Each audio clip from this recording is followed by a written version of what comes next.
is that the outcry was great. So for the people who have lived outside Jamaica, amongst the Europeans, amongst white people, they, I think, have a clear understanding of the implications of the flag burning. But the others who are educated, never traveled, never lived amongst white people, respect them and adore them, they will always have a different view. The Metamorphosis, Stars FM, looking at Africa, world affairs, and the Germans.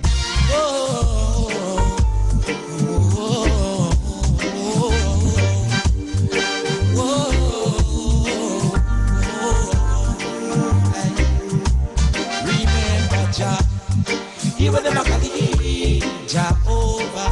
Them never see I listen, I see. What a wicked man a guitar.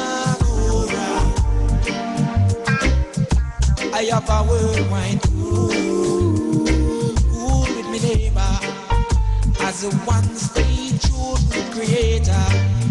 The all-time preparation greater. No use your try my later. Oh yeah. No you to test I fate. Oh yeah. Like remember Jah. Even the Makali Jehovah. Them never is the last. What a wicked one a guitar. Feeling low. Kawasaki. 3 seconds gone 0 to 60. As them at this motor engine duty, them come destroy all our creation beauty. When a free name Jah, you will never call it Jehovah. Them never see a listen, I see. What a wicked one. Yeah, so they're afraid of Haile Selassie. And I'm afraid of Rastafari, because we fight off them forces without any guns, and without any bombs. So it's what we use. Yeah, what we use and run with Italian them, and run with all of the other white forces. We chase them, you know. Chase those crazy ballheads out of Ethiopia. Powers, you know. It's powers. The Germans, of course, they had a lot of lands in the Cameroons.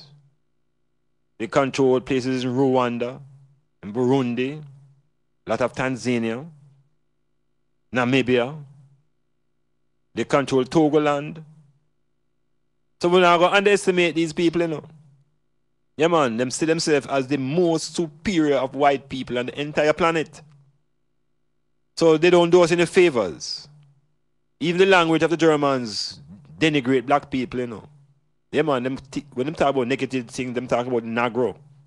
And compare the Negro with Shiza and things that are black. These people don't really rate to, you know. We just need to know that we understand how to be diplomatic with these people. Conduct the business. Do the economics. But understand ourselves as black people. Yeah, man, don't get carried away. Don't fall in the trap that they like us. There's nothing about being liked. What's important is that we understand who we are, what we represent. So these people, they're also here in Jamaica. We have a place that we call Germantown because they settle in the South Coast too. The Germans are everywhere. But the attitude of superiority now and this ideology of supremacy was demonstrated greatly in their leader called Hitler. And you see Hitler now, Hitler was accused of committing Holocaust, meaning him kill off 3 million Jews. But you see when the Germans and the Belgians went into Africa and killed off 20, 30 million black people, that is no Holocaust, you know. No, man. That is nothing. Because the people are black. But Hitler killed 3 million Jews. And the whole world is upset. Yes. To the point where they demand reparations and get it. Bag of money from the Germans.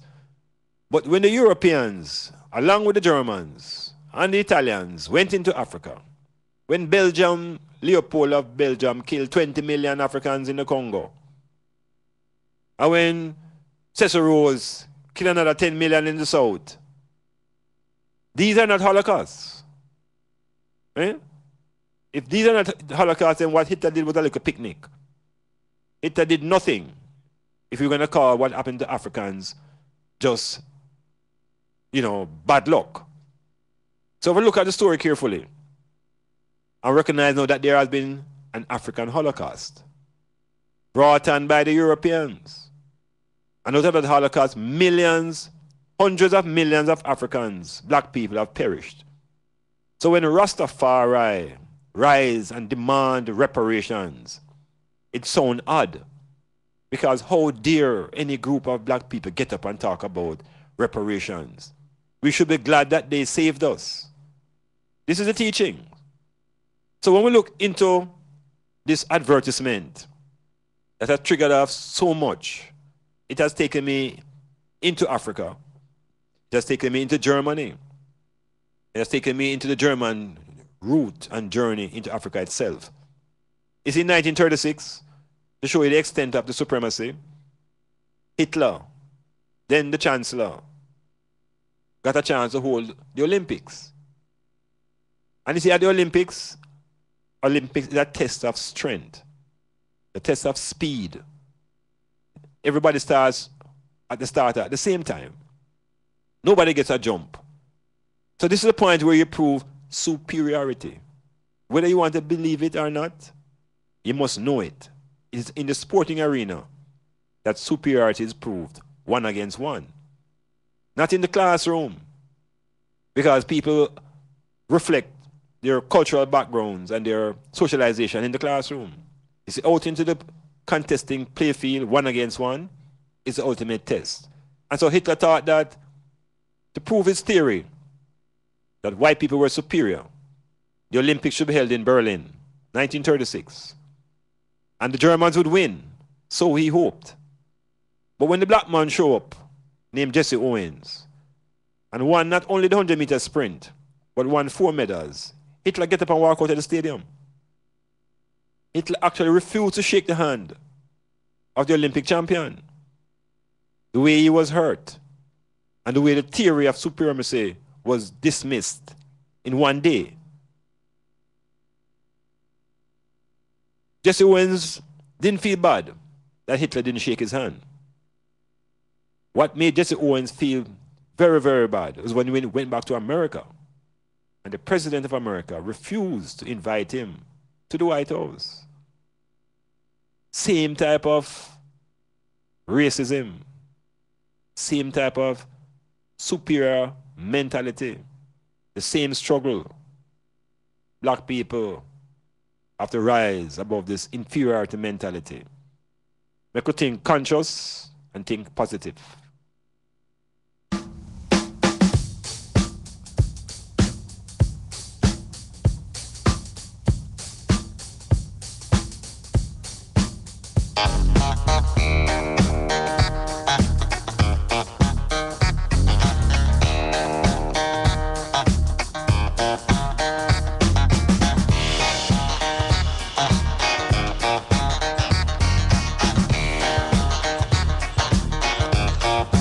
Very superstitious.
Yeah, Metamorphosis moving on, getting into our deconstruction section, but I just want to make a reference to a Facebook reference here. Virgin name Hills, Charles. Charles say serious things about the Germans because the Germans are responsible for developing some of the most racist theories. Yeah, and you know, those theories are all about the brain, and the Germans are very, adept at experimentation, always trying to prove that the brain of the white man is superior and that the brain of the African is inferior. Talk about phrenology, shape of the brain. They've done a lot of research. But in the reality, it's all trying to prove a myth. And the myth is that white people are superior. It's a myth. And I said, if you look at the German experience, when Hitler grew up in a very different condition, you know. Hitler wrote an important book called Mein Kampf, Meinkampf. It's good for people to get a chance and read it. And see where him sight up. He was always been an artist and him failed university to get into the university. Bounce around, but he really had political ambitions. And Europe, of course, had a lot of struggles with the Pope and factions and every opportunity to bridge him, but he was heavy in psychology of mind control. And he realized something about the Jews. He recognized that the Jews were integral in controlling the financial sectors of Germany. The same way them control it in Jamaica, the same way them control it in the United States. But what bonded European them is that one of them own kind would apply some of the treatment that they were putting onto the Africans. They didn't believe that one of their own kind would apply the genocide practices that were going on the African continent. So that really upset them, you know, because they were carrying out these atrocities on the African continent, unabated, unchecked. So when they say the thing come back to them, it upset them. They call it the Holocaust. And today the Jews benefit financially still from that German experience. And look at it this way now. The Haitians spent a lot of their money paying back France, you know. Yeah, the reparations that the Haitians should have gotten, it was in the reverse. Haiti was forced to pay France reparations. The Germans gave the Jews reparation. And when Rastafari get up and say black people should be given reparations, them say no worry about that because at that time certain laws were in place. And of course, we are not fully humans, so we don't deserve anything like that. So we get into the deconstruction. And we're done with the Germans for a while. And we're going to speak a little bit about this concept called the Vicar of Christ. Yes, important title because it is synonymous with the Pope. And the Vicar of Christ really represents, it's always been the earthly representation of Jesus the Christ. And it is the Pope now who has this title. The earthly representation of Jesus the Christ. Now, Rastaman again becomes the opposing force, just like Ethiopia. Because when the Rastaman gets up and says majesty is the representation of the Christ on the earth, imagine how Rome get vexed. Yeah, man, Rome vexed. Who is this?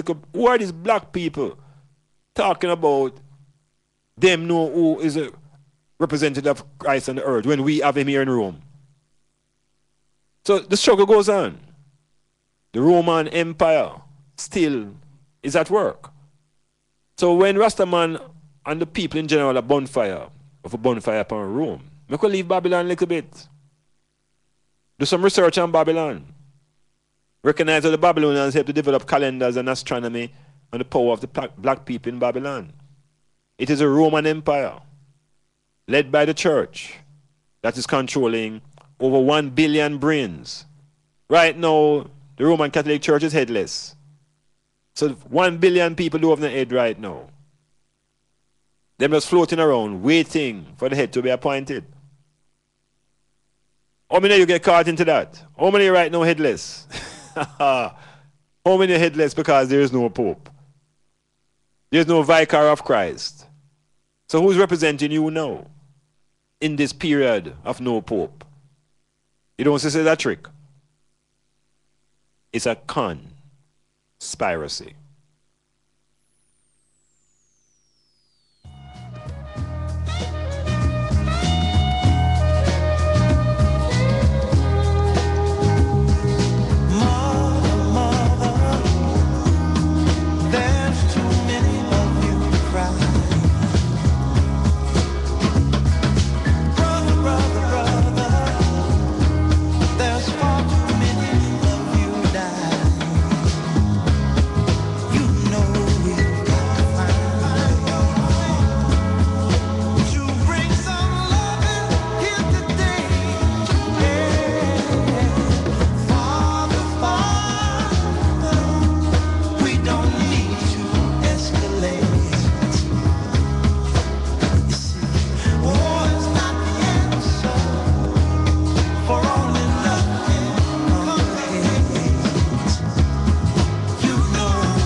Yeah, Afrocentric views and news. What's going on, people? The news is great. The news is tricky. The news is complicated. Information from the north, east, the west, and the south. Which ones are important? As I said earlier, we are in a deluge of information. As you turn around, something breaking. Everything cracking up all around us. Are we losing our self in the process? Well, in the news, it's all about Atlantis. Atlantis has been found. No, this piece of information is going to change all writing of world history. Because we have been fed world history through the lens of the Europeans for so long that we are more sure everybody come out of the Garden of Eden. We are more sure everybody was in Noah's Ark. We're sure everybody go through the Red Sea. Everybody become a tribe of Israel. And we're all here waiting for the revelation. So it's set up, you know. But here what's happening now. The earth, the planet itself, have its own history. And the planet of the history must be more ancient than the history of the Bible. I will say it again. The history of the planet Earth must be more ancient than the history of the Bible, because the Bible is a collection of books written by men. And the planet has been here before man.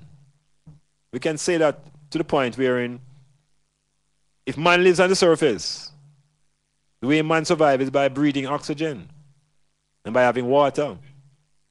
And if the environment doesn't have those elements in place, then man cannot survive on it. But we know that the planet was here. So the earth have a history that is more ancient than man. So when we look at earth history and begin to find remnants of structures, things that were built on the earth, we have to think again. Who built these things and how long have they been here?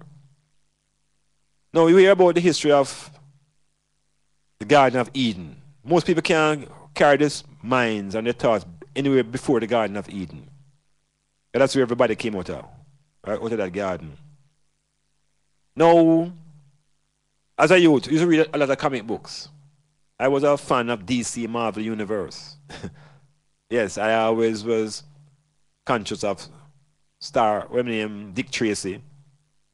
Always conscious of Superman and Mr. MXYZPTLK from the fifth dimension. And all sorts of things about space. Aquaman, underwater cities, always grab my imagination. The underwater city thing always fascinates me. So Atlantis was always a part of my collective unconscious. Plato, which is one of Europeans' greatest writers, is the first European to bring to the consciousness of Europeans the notion of Atlantis. In other words, no, before Plato said it, no European had any knowledge that such a place was even thought about. How did Plato know about Atlantis? Plato went to Egypt. Plato went to Africa. Plato went among the priests in ancient Egypt. And he came upon a priest called Solon. And Solon outlined to Plato the history of the Atlanteans, which was, according to Solon, 9,000 years before the time of him speaking to Plato. Now, when we get that type of thing, we just dismiss it, because right away it don't fit into Bible history. It don't fit into Bible history. And if you fit it into Bible history, it's going to get washed away with Noah's flood. Because Noah's flood washed away everything. What we're hearing today now in the news is that in the Atlantic Ocean, 600 feet below are pyramids. Larger pyramids than what they have on land in Egypt. Sphinxes have been found. Interestingly, the research is being led by 2 Cubans. And Cuba, all the while in their history, spoke about their connection to Atlantis. You see, Jamaica now, where we are, a long time I say it, me say, we more ancient than the Africans. And I'm saying we are here on this island. We have some black people here who are not Africans. Yes. More ancient than the Africans. We have Atlanteans here. We have black people who are from Atlantis right here. Yeah, we'll soon find out, you will know yourself. It's a matter of whether you know your story. Some people think Atlantis is a myth. Here we have evidence that it is a reality. Who were the people of Atlantis? How much knowledge did they have about space travel? What's the link between the Atlanteans and the Africans? Melanesian people. Enough things. Enough things. More music.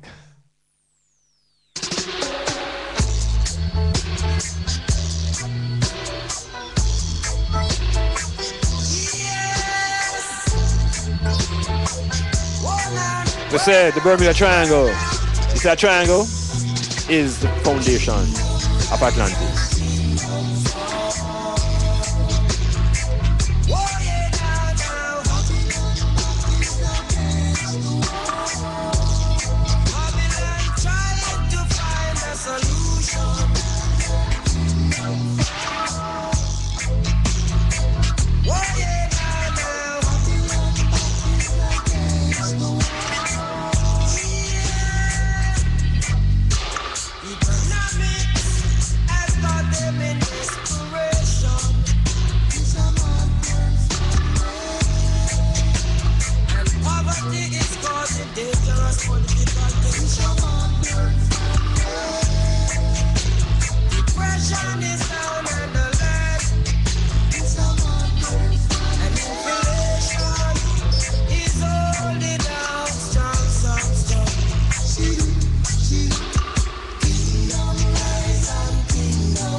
Metamorphosis. Afrocentric views and news. Atlantis is a reality. Right out of the Atlantic. Original black people. The Olmecs and the Toltecs, the Mayans, all part of Atlantis. Space technology, nuclear technology, black people's story, long before the Garden of Eden.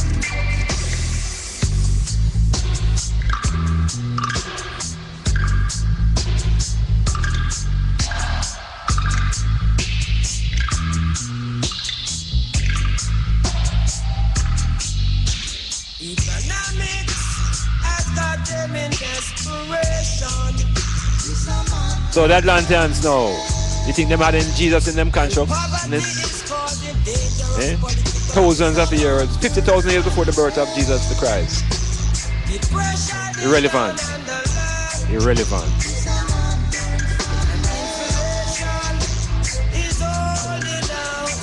No heaven and no hell, just planet Earth.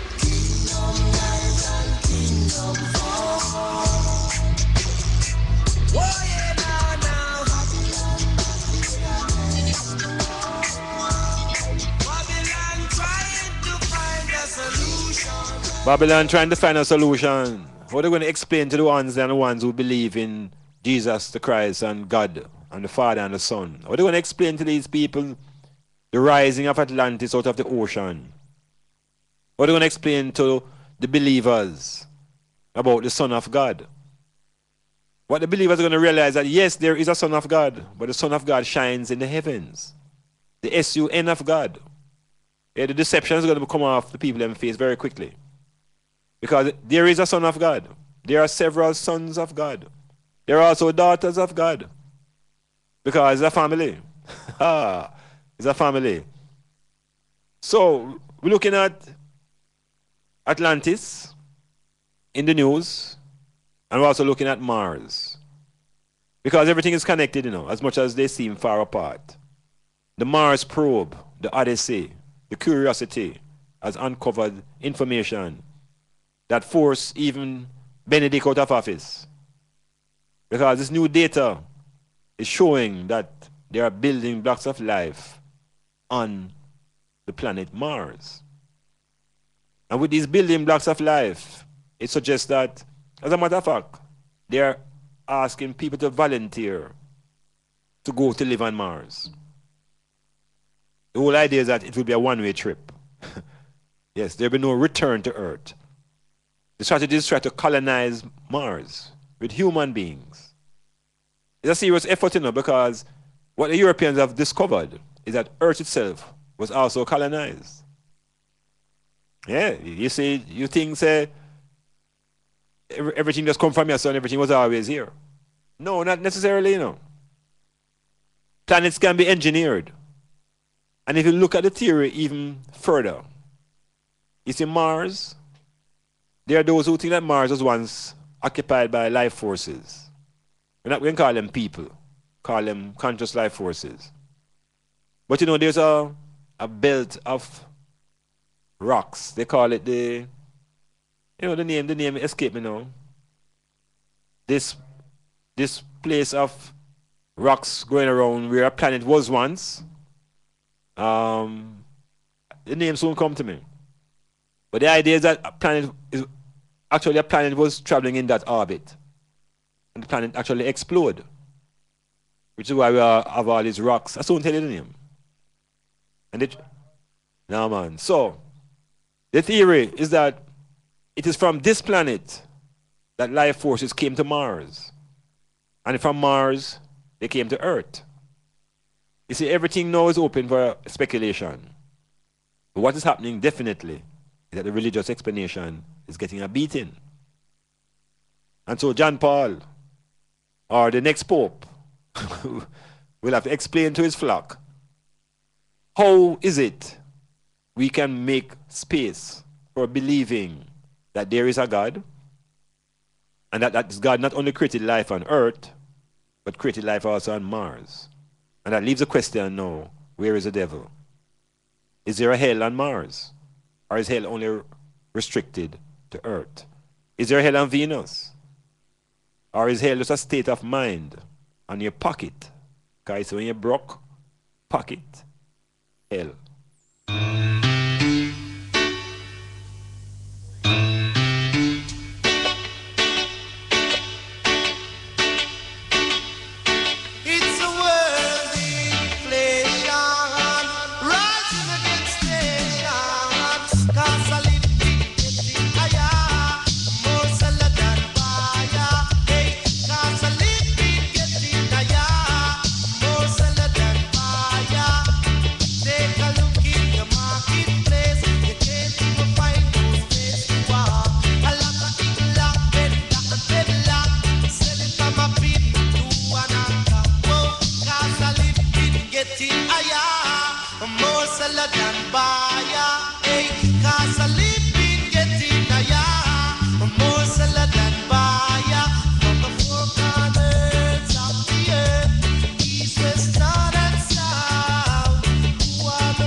Yeah, the news continues.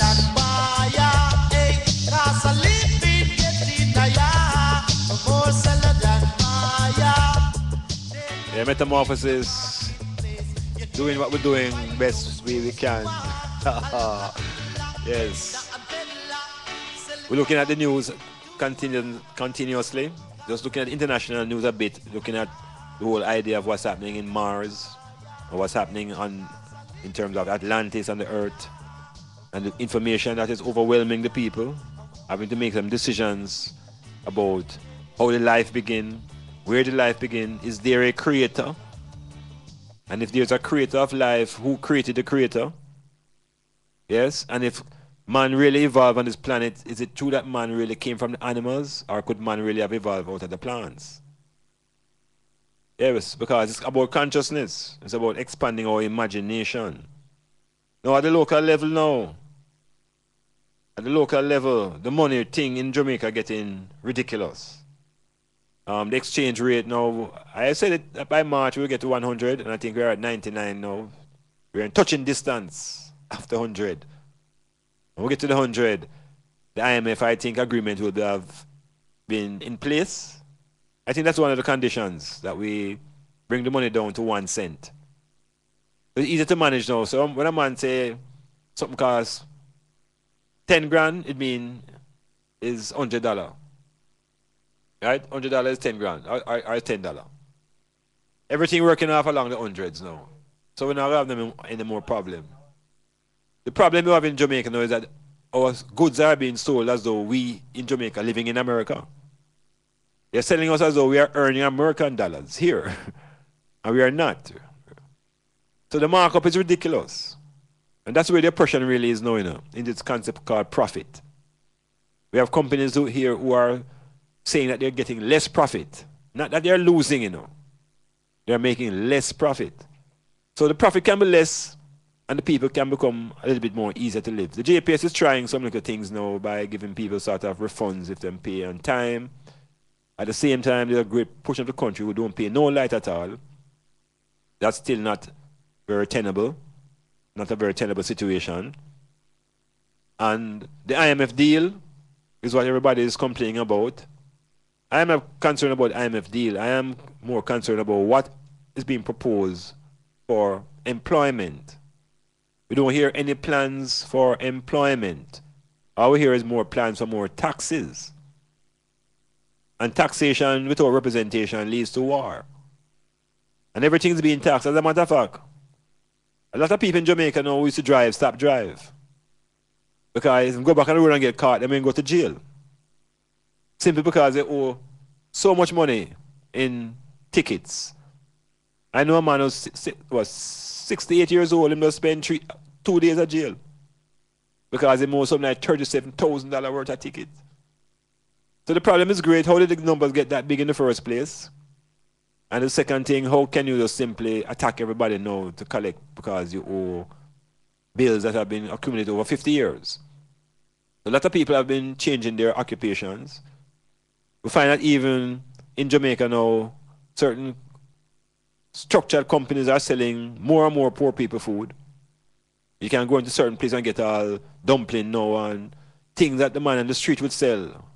The competition is so great that structured places are taking up the poor people's behavior and selling natural things on the street side. Now, the music, of course, is problematic. We can run a session again after 2 o'clock. I really don't know what this is leading to. But we're not seeing any employment. And I will continue to say my piece on employment. The way out is through agriculture. Everybody say yeah? Say yeah. What type of agriculture? We say farming. Everybody say yeah? Yeah. What we're going to farm? Everybody say hemp. Everybody say hemp.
The way out is through self-actualization.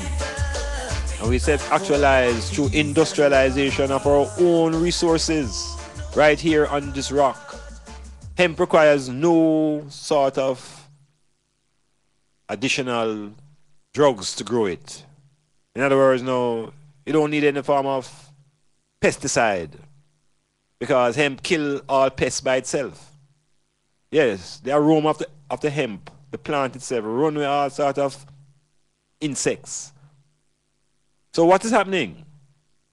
Our farmers have been conditioned to believe that farming is about making only food. And food is only one aspect of the farming. The other aspect is the manufacturing side. And we manufacture when we combine agriculture with industry. How is it I don't hear no politician talking about what is going to be the industry for the new century or the new decade? It can't be tourism. Tourism exhausted. Bauxite is gone. Banana blow away. Sugarcane irrelevant. Sport, obviously, is a potential. But sport takes a lot of infrastructure and open niggling and haggling. You see, farming, where we are blessed with the sunshine and the land, and we are an independent country, them say. They say the way forward is that the Ministry of Agriculture and the Ministry of Tourism should come to Styles FM and sit down with Iman and make us trash it out properly. Then when we're done, we make a great economic leap forward. China did it. China made a great leap forward with their 1 billion people. No, we only have 3 here. Why we can't make a quantum leap in our economics? We can. And the way forward, again, is through agriculture. There's no joke about that. What we're going to farm? We're going to farm hemp. We're not farming no marijuana for smoking. That is illegal. And we're not going to break the statutes of international laws. But there is no law against growing hemp. No law. So what is preventing us from growing hemp? Ignorance and fear. The boogeyman. And those who control are afraid that we all shall break out of poverty. Imagine Jamaica poverty-free. Politicians would be irrelevant.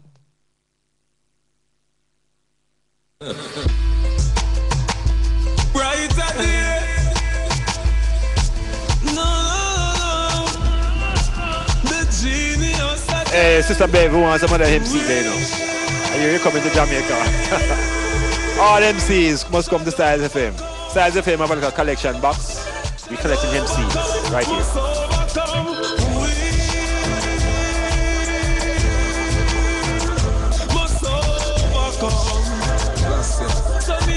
Yeah, we gotta come over. We gotta overcome. Tell them over there. From the furnace, said them love me when we know them lie. I pray for the gully youth because we know them cry. Babylon, I shoot the down and them I tell me a lie. I pray, cause rice and flour for buy. Can't depend on cassava that hard for fry. Now living on the old days that hard for try. Me ras my mama eat steak and that hard for buy. So we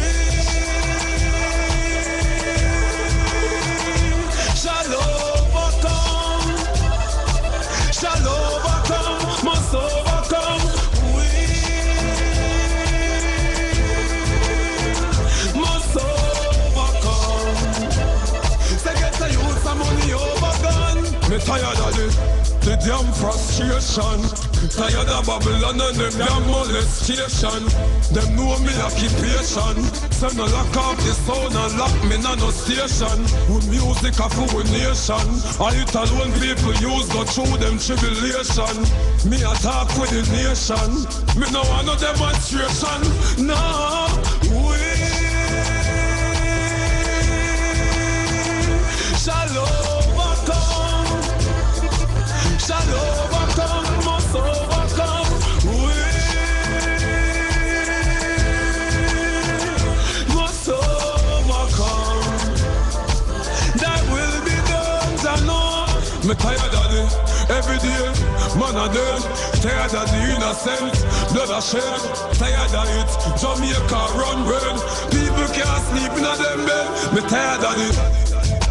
Poverty. We need solidarity. Me a talk to the majority. You hear me? You hear me clearly? Collectively as black people, we must overcome. Overcome, must overcome. Not as Christians, not as Baptists, not as Rasta, not as Church of God, but as black people. Atlanteans, we are. Newfound identity. Really?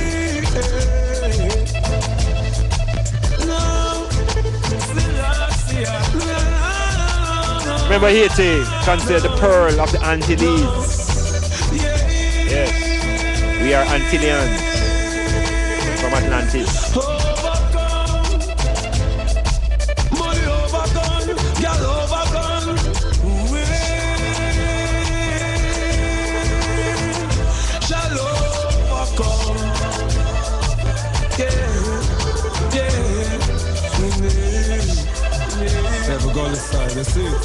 Yeah, so we're presenting alternatives and solutions. This program is not about condemning and just tearing down and mash up. Because once we're tearing down something, we have to be building simultaneously.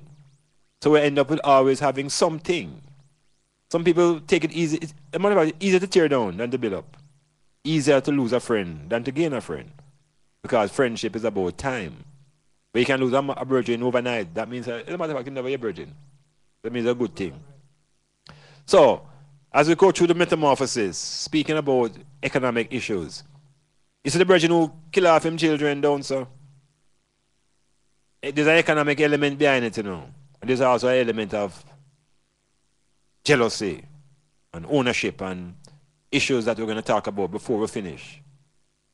But if this virgin was employed on a hemp farm and no same of a crop coming in 3 weeks or a month, you think he would have time to come go on like him is Lord Supreme over the life of his own children? He would be out there earning for them. So the unemployment thing is making enough man get bummy now, you know. Enough man who have been left with children. A lot of women have run away claiming that they want them independence and leaving the children and the man them who have not been socialized necessarily to care for these children. Pressure mount. Yeah, man. Valve busting her head. And then all sort of action comes out. That is violence. Part of the solution is in creating job situations. And nobody is taking hiring people now. Nobody not really hiring nobody now, you know. There's no hiring going on. So if we're creating jobs, and we create jobs by going to the farm, and we set up a process where we move from the farm to the factory. All the man, I understand why all the man who great doctorates and PhDs in these sciences and leaders, all them can't see it. But I think them see it. They are afraid to effect it because they're not really concerned about the welfare of the majority. It's about the class that they're in and about the religious group that they have joined and the lodge that they belong to. It's not about black people. That is the sadness. But it's a consciousness will rise. The Rastafari is here to insist that we move in a certain black direction. Rolino, what's Pele now? What a beautiful goal from Pele! El Rey! The way that Maradona has been able to do. And he's hurting England again here. It's a brilliant run. It's one of the World Cup great goals. Set. They get away first time. Tyson Gay right alongside Usain Bolt, but here he goes, streaking away already. It's Bolt all the way. He's looking round at Gay. Watch the clock. It's goal for Bolt, and again he's done it again. A new world record for Usain Bolt. They say lightning doesn't strike twice. The world belongs to Bolt. Berlin belongs to Bolt. 9.58.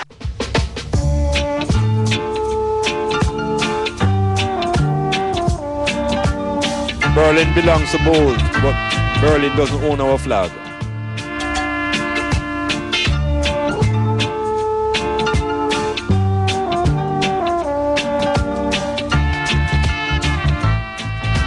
So, Sister Valerie, hail as usual. Peter Mack, greetings. And of course, salutations to the family at Splash 88 in New Jersey. And if your heart is clean, I know you will redeem in the land of the black, gold, and green. It is a land that is holy. Jamaica Deeper Eats, Chris D, Land you'll ever see. Hail up Claude, Big Bro. I want to heal up the people in western side of America, on the west coast. Heal up the people on the east coast. There's no difference between the east and the west coast, you know. Yes, the rappers create a divide, but within blackness is one people. Metamorphosis, reaching out. Holy, holy, yes, it's a land of liberty.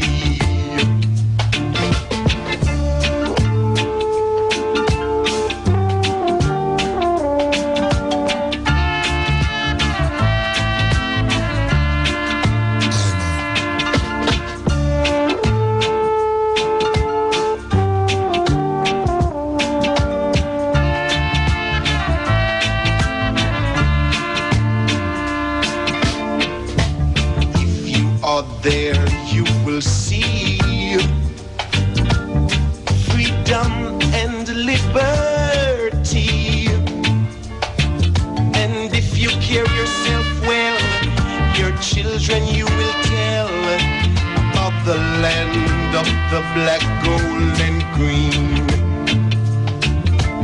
Holy, yes, this is the land of the black, gold, and green. Land of Marcus Garvey and Bob Marley. Land of Henry Morgan and the Pirates. Land of paradoxes and contradictions. Land of dreamers. Enough conmen. Great reggae musicians. The land of Rastafari. Our beautiful land. Sports and the Metamorphosis. Sports, important element in rallying the people of this island. Perhaps is the real only activity that makes us unite around the flag. Yeah, it's really sports that makes the flag important, you know, because our runners are winning and they're wearing the flag. And so the flag becomes significant globally. It represents speed, it represents the determination and the dominance of a small island in a field like track and field. So a lot of people, countries are envious. And so we don't show off already, it make it worse.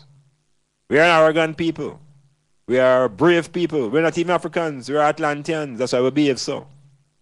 We behave in a very superior way in the realm of sports. And we know how to be humble in civil and social life. Right here now, we have been a lot of debates about the relevance of sport. The government is trying to put in place a national sport policy. They're trying to bring this thing around to a level where it is viewed not as a recreation, but as a work. But the attitude to this philosophy has to take root at the basic school level. It has been manifested properly now at the secondary school level, because at the secondary school level is where we have our real factory. That's our sports factory now, our secondary schools. Just as the secondary schools are locked into the Ministry of Education and this idea of an academic education. So it's a conflict between the academic pursuits and your professional aspirations.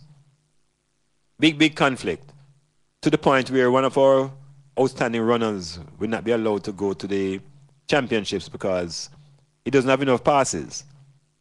We are told that he must have 4 subjects, minimum 45% each. If you have less than that, you're not allowed to participate for your school. So this is the problem.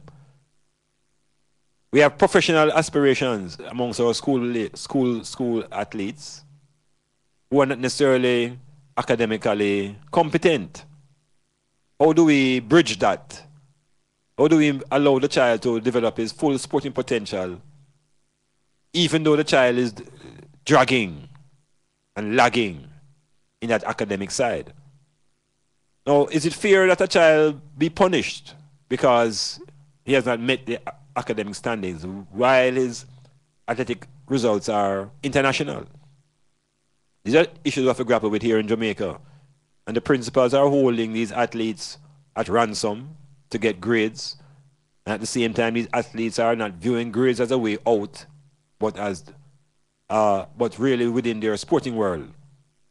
So how we resolve this? The argument also goes further to think that once you play sports, you have a responsibility as a role model. That argument is not so straight because role model requires training in behavior, not necessarily training in the game. So there are persons who are excellent at performing the game but lack that social, psychological capacity to really be a role model. Should we force them? I say not. Because, I mean, look at it. A runner takes himself into world-class running, struggles on his own, and all of a sudden now society claims that he is now responsible to them. Yeah, things and times are changing, but we can't put responsibility on athletes just because they have shone. Because when they were nowhere, nobody would see them. So then who are these athletes responsible to? It's a complicated issue.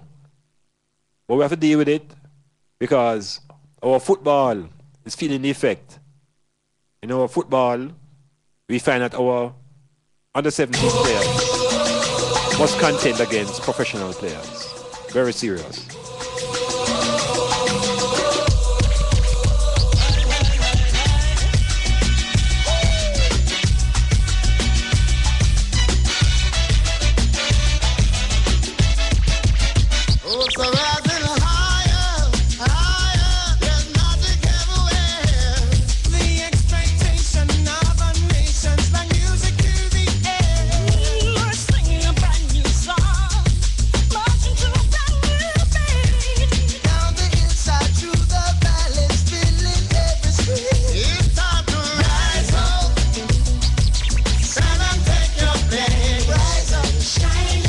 Yeah, big ball time. Boy, the football getting a heart beating. Football. It's a football now. Football is a culture. In some countries, it's a culture that has over 100 years of history.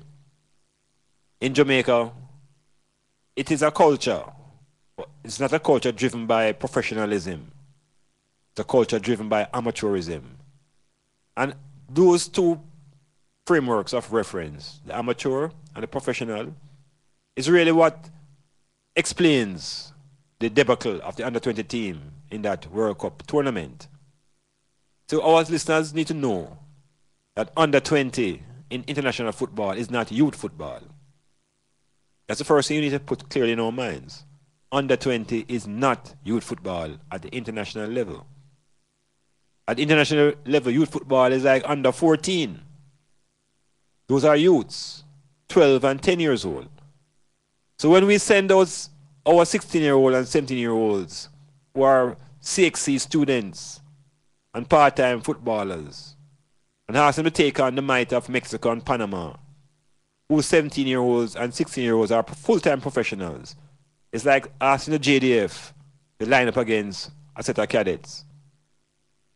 That's the way it is. And we are in this island here dreaming of getting to World Cup because we got there once. Other nations will not allow us to get there just because we name Jamaica and just because the reggae is the music of this country. Every country playing reggae now. So we have to come organized and prepared. And obviously we are not prepared to play at that level because even in Jamaica, our youths who are 17 and 16, these boys are kept out of our Premier League. And in those other countries, those boys who are 16 and 17 are playing in those countries' Premier League. So it's a very serious mix-up here. I am saying that in Jamaica, our Premier League is really our schoolboy league. That is our Premier League. Our club league is secondary. And our club league is so behind times that our national club league cannot produce a player for the national team. So what then is the purpose of the club leagues if the national team is being fed by players who are outside? So the football in Jamaica really requires a revolutionary approach. While at university I proposed a football conference, international football. It was well in advance in preparation when it was shut down by the principal and one of his colleagues in the post in the Department of Government. The conference never got off the ground. The conference is needed more so now than ever before because our football is heading down a slippery slope. It's heading towards collision. And we're not seeing much being done structurally to assist our sports. So the under-20 team get blown away. Schoolboys will never be professionals. What do we do to correct it? We need to talk to ISA. We need to talk to JFF. We need to talk to the Ministry of Education. We need to have everybody on the same page. We need to get schoolboy sports maybe more professional. Yeah, more professional. That's the way forward. The clubs can't do it. Must be the schools. I love you.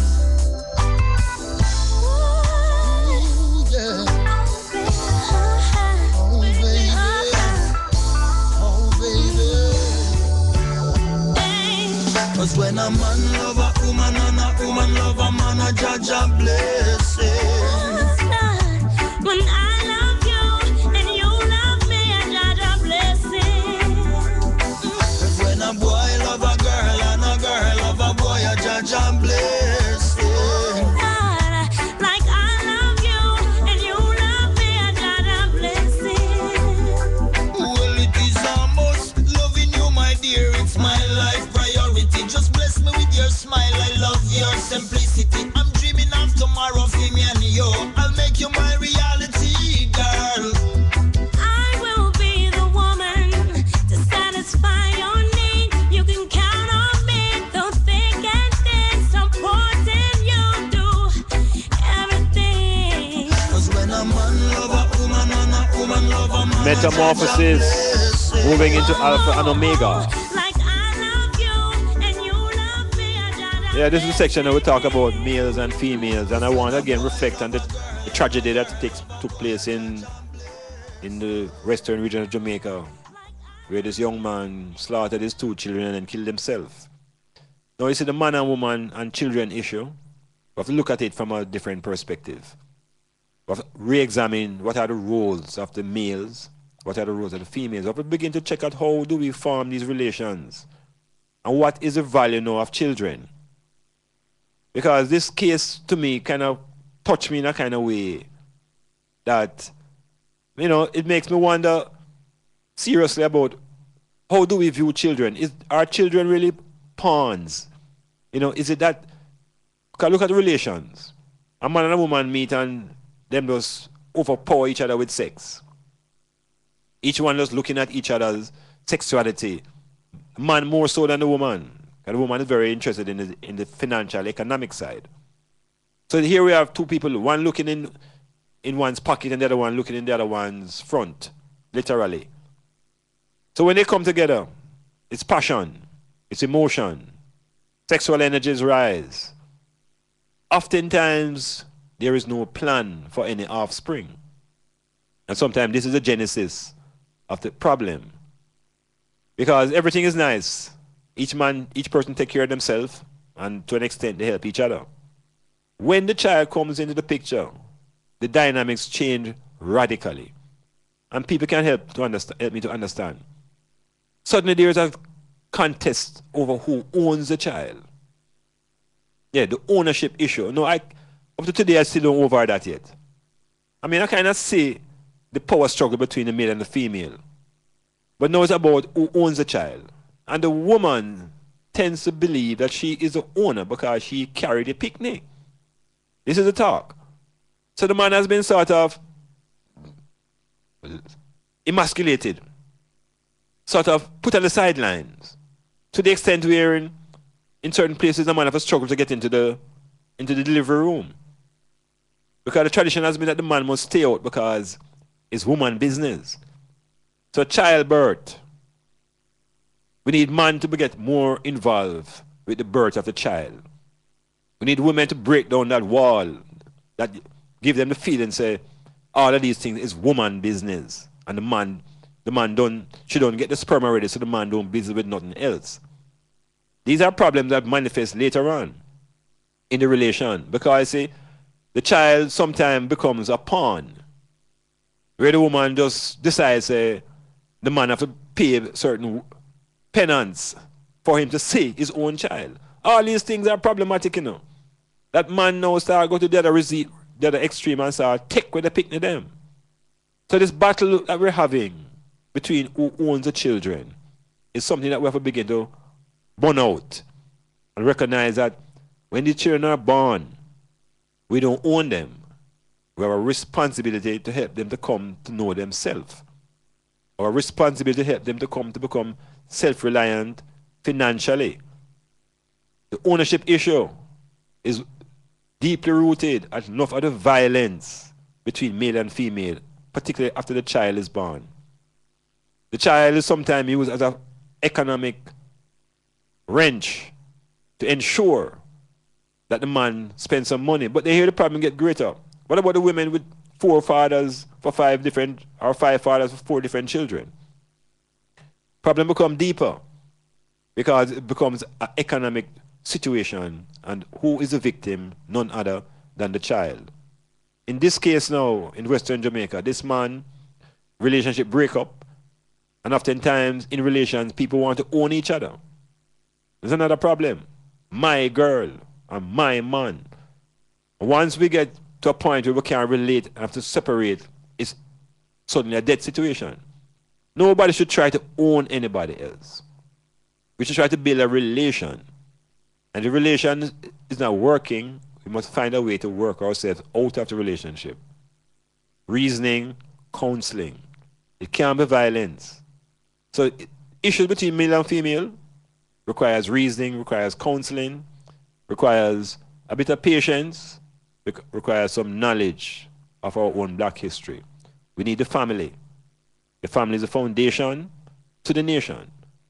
The family needs the male and the female. It needs the children. Make her think more consciously.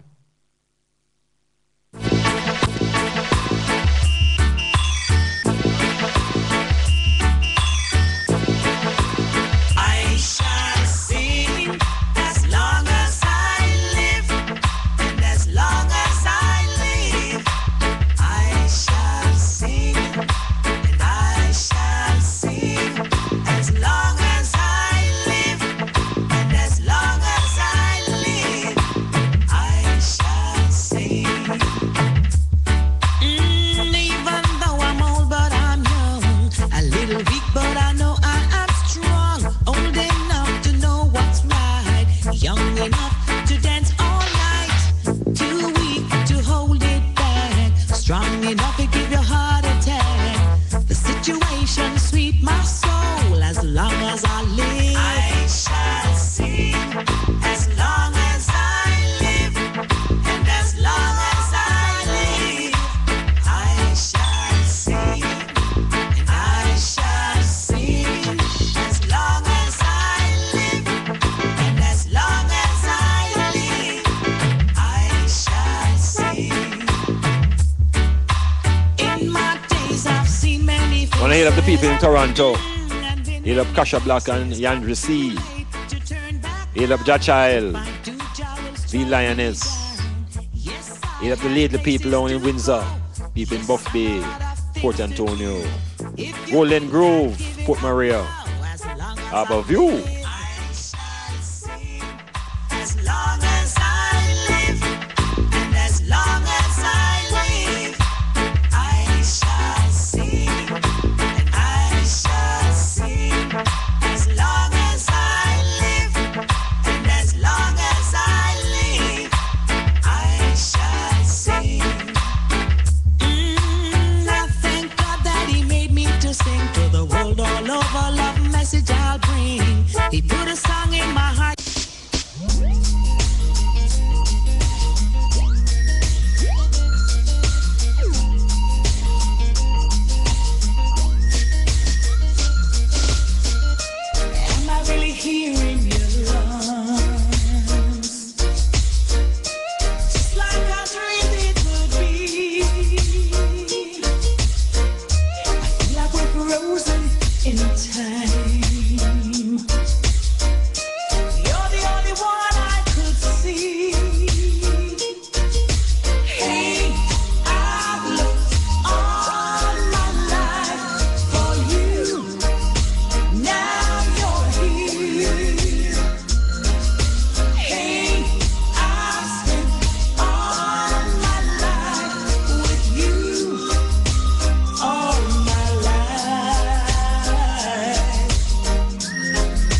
Yeah, mother, father is an important part of the unity.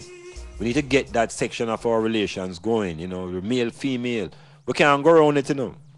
So the man who calling himself gallus with these so-called whole heap of girls, that's not necessarily the way to go forward, you know, because those girls will leave you when your pocket broke.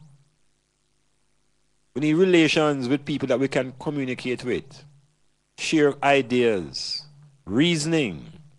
We have to do all those things before we get into the child making. Because the child making is a minimum 20 years commitment. Anybody who decides to have a youth must recognize you must give that youth at least 20 years of your time. Yeah, full time. And if you're not psychologically and mentally prepared for that, then do what is necessary to protect yourself from having these children. Because they're here to stay. And you can't put them down, go about your business and go back, pick them up when you feel like. It's a full-time job. And we have to begin to recognize that we don't own these young people. We are responsible for them and responsible for making them learn to be responsible for themselves. The violence between the man and the woman must subside. The children cannot continue to be the victims of this misunderstanding between adults. The mothers must recognize that the fathers are not just donors of sperm, but the fathers have an interest and the father should be roped into the child process from pregnancy. The father is supposed to feel that baby inside and talk to that youth all before the youth come out. Yeah, man, there need to be bonding. Need to be relationships that are positive, that we can avoid some of that massacre. In a Nato Bay a couple of weeks ago, a woman chop off her own baby head. All kind of massacres taking place as the people become angry, people become violent, and the illiteracy rise. What we need is counseling, we need reasoning, we need to think about our African identities and our black selves. Economic empowerment is the key. So we go forward again, to releasing the land and to releasing the cousin called hemp. So we can make paper, we can make oils, we can make butter. There are 25,000 products that can be made from hemp. Families need income. Metamorphosis, Styles FM.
Yes, brother Django, heal up to the man in Central on a pass through little more. See him?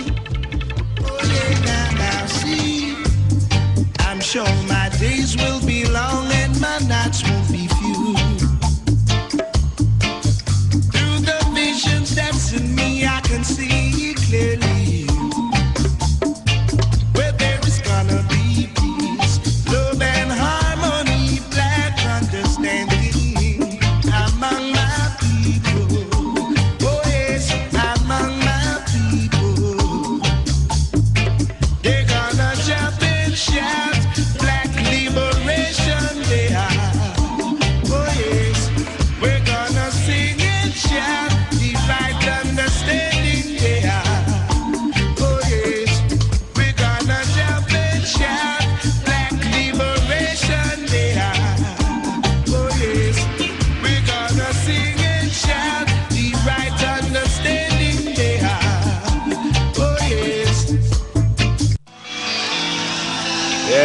that sound, it means 180 minutes of the Metamorphosis for another edition is coming to its temporary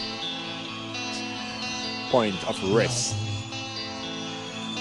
There are 183 countries who listen to Styles FM on all the continents: North America, Africa, Europe, the Caribbean, South America, Atlantic, Central America, the Atlantis, Asia, the UK, even in Israel. People are locked into Styles FM. People are a part of this transformation through knowledge, information, technology, and courage. The courage we have to think, and to think independently. We have a free will, so I hear. So we have the choice. We must make the correct choice. Atlantis is real. Black people are real. The Metamorphosis is real. We give thanks, Jacko, engineer, and also to the CEO, the Higher Jackson.